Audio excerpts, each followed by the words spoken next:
علی 7 سال کا تھا۔ ایک رات وہ اپنے کمرے میں سو رہا تھا۔ اچانک ٹھک ٹھک الماری سے آواز آئی۔ علی بہت ڈر گیا۔ اس نے کمبل اوڑھ لیا۔ پھر اسے امی کی بات یاد آئی۔ بیٹا، اگر کبھی ڈر لگے تو بسم اللہ پڑھو اور اللہ سے دعا کرو۔ علی نے دھیرے دھیرے کہا۔ بسم اللہ الرحمن الرحیم۔ پھر اس نے آیت الکرسی اور 4 کل پڑھے۔ اب اس کا دل سکون میں تھا۔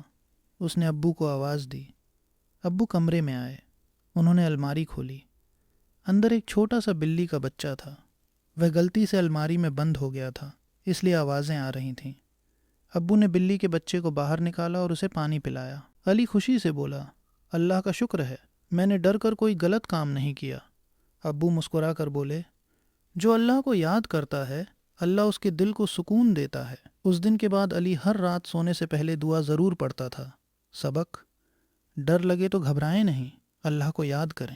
سونے سے پہلے آیت الکرسی، 4 کل اور مسنون دعائیں پڑھیں۔ اللہ تعالیٰ اپنے بندوں کی حفاظت فرماتا ہے۔